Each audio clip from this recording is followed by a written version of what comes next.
بسم اللہ الرحمن الرحیم۔ ایک صحابی کا خوبصورت واقعہ۔ ناظرین کرام، مدینہ کا بازار تھا۔ گرمی کی شدت اتنی زیادہ تھی کہ لوگ نڈھال ہو رہے تھے۔ ایک تاجر اپنے ساتھ ایک غلام کو لیے پریشان کھڑا تھا۔ غلام جو ابھی بچہ ہی تھا وہ بھی دھوپ میں کھڑا پسینہ پسینہ ہو رہا تھا۔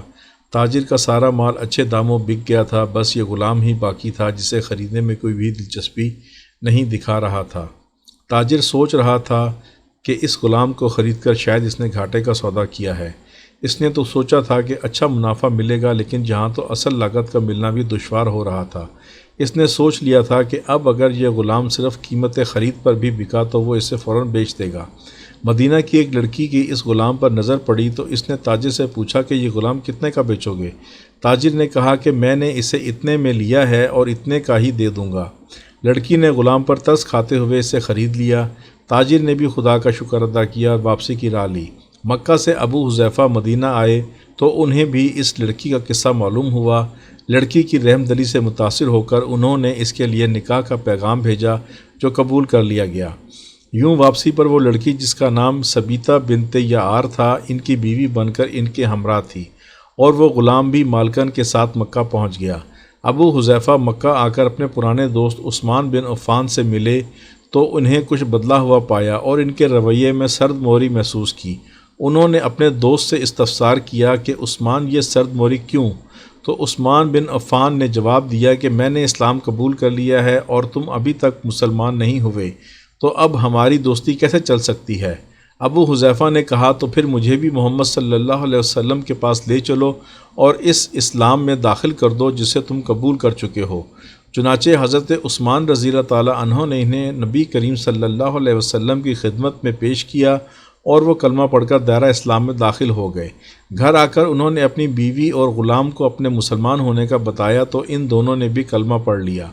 حضرت ابو حذیفہ رضی اللہ تعالیٰ عنہ نے اس غلام سے کہا کہ چونکہ تم بھی مسلمان ہو گئے ہو اس لیے میں اب تمہیں غلام نہیں رکھ سکتا، لہٰذا میری طرف سے اب تم آزاد ہو۔ غلام نے کہا آقا میرا اب اس دنیا میں آپ دونوں کے سوا کوئی نہیں ہے، آپ نے مجھے آزاد کر دیا تو میں کہاں جاؤں گا؟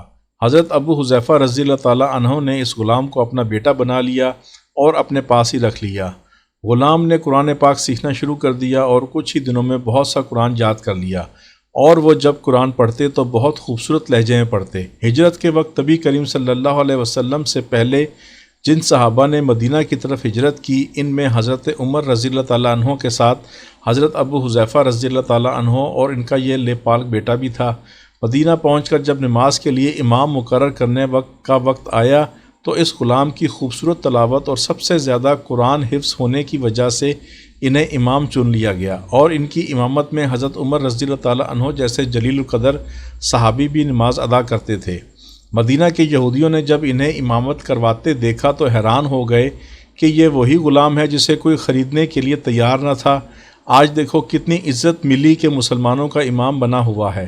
اللہ پاک نے انہیں خوش گلو اس قدر بنایا تھا کہ جب قرآنی آیات تلاوت کرتے تو لوگوں پر ایک محویت طاری ہو جاتی اور راہ گیر ٹھٹک کر سننے لگتے۔ ایک دفعہ ام المومنین حضرت عائشہ رضی اللہ تعالیٰ عنہ کو رسول اللہ صلی اللہ علیہ وسلم کے پاس حاضر ہونے میں دیر ہوئی۔